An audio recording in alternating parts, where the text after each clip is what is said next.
Hey guys, Daddy Tech asked me a while ago to show him what I would like to do on a barbecue. I think he's got a few dishes that he likes to do himself. So today I'm going to do one of my favourites. It's braised beef shortrib. Now I know you're thinking braised in the oven, how does it go on a barbecue? But I actually finished this one off on a barbecue. So what I'll do now is I'll marinate this beef shortrib down. Beef shortrib's fairly inexpensive at the moment, so this is a fantastic one, but it is a bit of a 2-day job. So I'm going to marinate it down now, then we'll braise it off tomorrow, and we'll finish it off in my oven, but you could probably do it on the grill at home on the barbecue. So we'll get started. So this is my beef shortrib. So I've actually bought about 1 kilo. Now ideally I would prefer to buy one big piece, so 1 big kilo block with about 4 ribs through the middle. But with this one I've actually cut it up into pieces so that it marinates a bit easier and it cooks a bit faster. But ideally I'd prefer 1 big piece, so we might do that one in another video, but I'll just do this one in the fast way now. So as you can see with the beef shortrib, it's got a bit of sinew on the outside. Ordinarily I'd take that off, but I wouldn't worry about it for this. It's going to braise down. It's going to be in the oven for about I'd say 2 to 3 hours, and that won't be an issue at all. It's got a fairly big rib bone in the bottom, but once it cooks up, that won't be a problem. That'll hold all the meat together quite nicely. It's got a fair amount of meat on that, and we'll cook it to the stage where it's almost falling off the bone. So that being the way it is, I've just prepared a container over here with onions, whole peeled garlic which I've sliced, and some thyme. So we'll put a bit of pepper on that beef.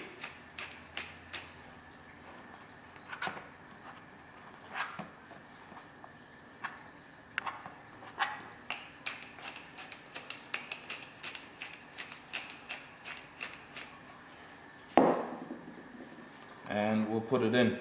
Now when I marinate anything, especially red meat, I don't season it with salt, because salt draws out moisture and I don't want to draw out any moisture of that beef. I don't want it to be dry, so I'll season it probably as we're cooking it, but now just pepper's fine.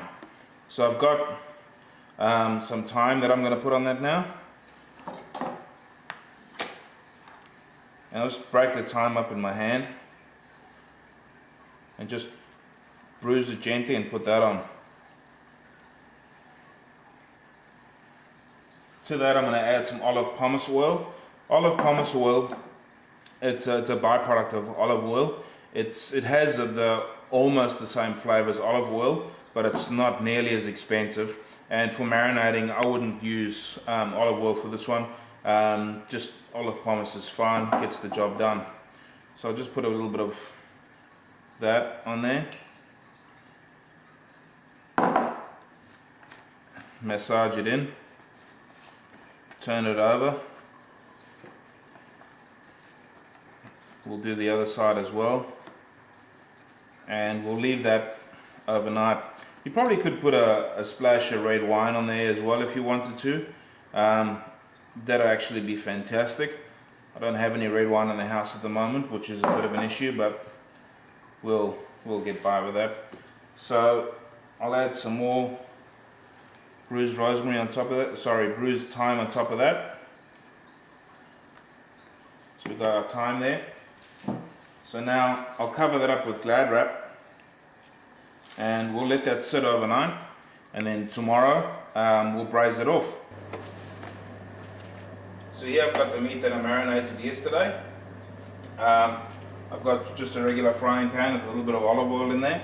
So I'm going to seal this meat off now. It'll give it a bit of colour, and it'll end up giving the meat quite a bit of flavour, and hopefully it'll stop it from drying out too much. So I've got the pan on quite a high heat, and I'm going to put everything in there, including my onions, my garlic and my thyme, and then I'll transfer it over to an oven tray and cover it and then braise it. Right, this has been going for a few minutes now. To this I'm now adding carrots. And that's just going to give my short rib just a little bit of added flavour. And that'll go through the sauce a little bit later. So if we turn this over, you can see it's getting a little bit of colour there. I still want a little bit more. So I'll just leave it for a few minutes, and I've turned the heat right up now, and then I'll be transferring it to my braising dish shortly. So now my beef's in that braising tray. Now remember what I said earlier, that ideally I would like maybe 1 or 2 really big 1 kilo pieces, so that'll sit in the middle with all that onion and the carrot underneath it. Now that's what I've done over here. I've put the onion and carrot underneath it and in between it as well. Now I'm gonna more or less cover that with a beef stock, just a real basic beef stock. That'll be more than enough flavor with that beef stock there. Now as it braises off, that beef stock will reduce slightly. I'll use that again for my sauce, and I'm going to cover this now, put it into about 160-degree oven for about 2 hours, but I'll check on it I'd say every half an hour. I know I said earlier we didn't have any red wine in the house, but I've just found my wife's stash, so I think I needed more than her, so that goes in as well. Very sorry, darling. And put the lid on that, and that's going to go in the oven.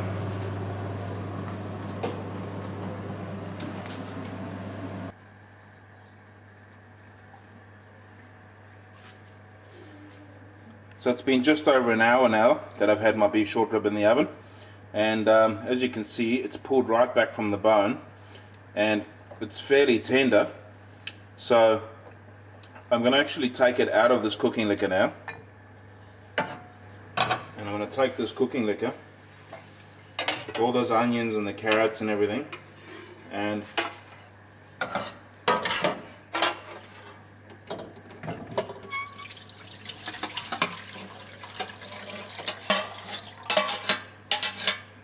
going to put it all in a medium-sized pot. So now to that, I'm going to add tomato juice, about 3 cups of tomato juice. Then I'm going to add Worcestershire sauce,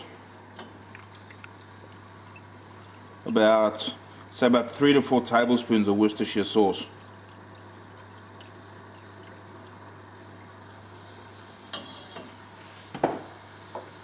Going to add Tabasco, about a teaspoon to 2 teaspoons of Tabasco.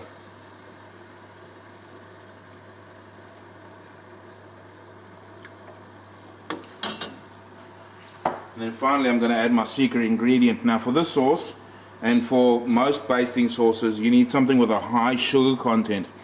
So if you don't add brown sugar or white sugar, you need something that's got a very high sugar content, so that when you put it on your barbecue or under the grill, it caramelizes on the rib or on the meat. And for me, my secret ingredient is Coke.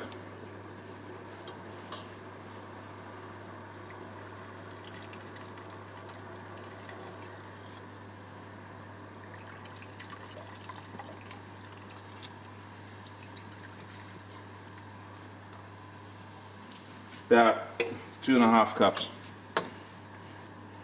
and then I just let that just simmer down and reduce.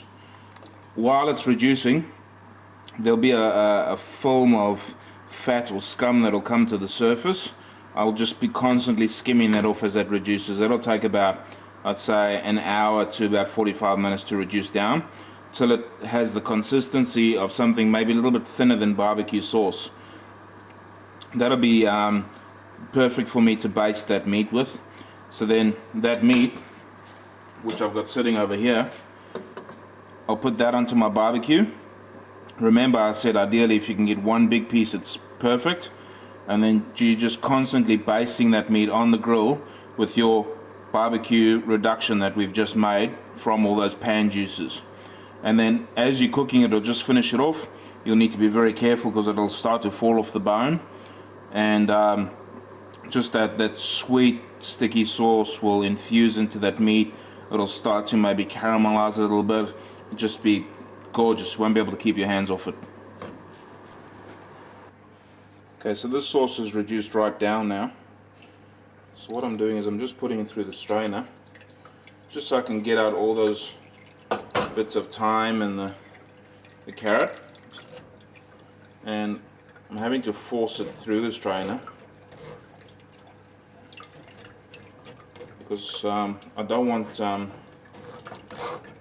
the thickness of the sauce to stay behind. I still want that to go through. Just I don't want any of those stalks from the thyme or those carrots in there. So once we've put all that through there, I'll reduce it for another maybe 2 or 3 minutes.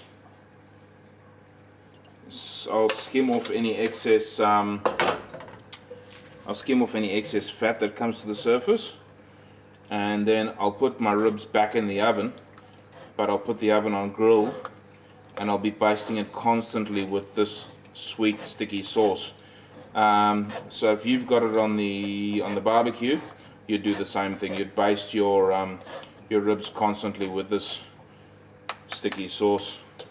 So as you can see, there's still a fair amount of fat on that, so I'll skim that off. If you were to leave that overnight, you'd just be able to take off that big piece of solid fat in the morning. But I'll skim it off now.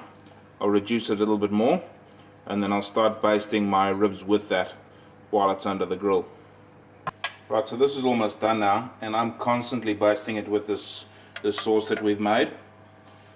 I've checked it earlier and it's pretty much coming off the bone. I just want to caramelize it a little bit more, and in that same pan that I'm doing the beef, you can see I've put some carrots and sweet potato, so they're pretty close to being cooked as well. I've just thrown in a couple of tomatoes, so they'll start to blister up in the last few minutes, and then we're done. Right, so these have just come out the oven, and they're perfect. So the test for me for this to see if it's done is I should be able to pull that off the bone without using a knife, just a fork on its own. So it's just coming straight off.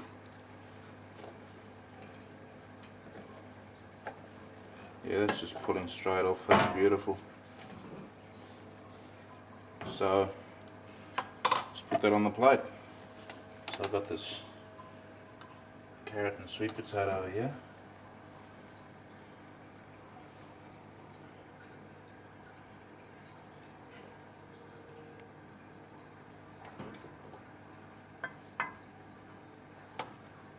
Just very rustically put it together. All of those just flash roasted cherry tomatoes in there, and let's just stack it up. So that is just a pure plate of sweet sticky barbecue indulgence. And just pour a little bit of this on top.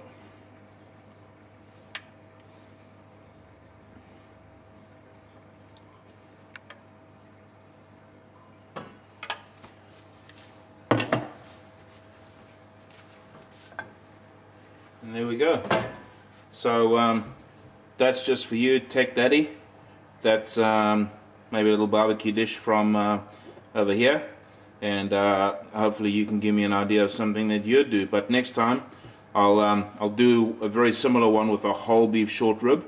Instead of doing these small pieces, I'll do a whole beef short rib and I'll braise that down for you, and we'll try a few other different options. Thanks a lot.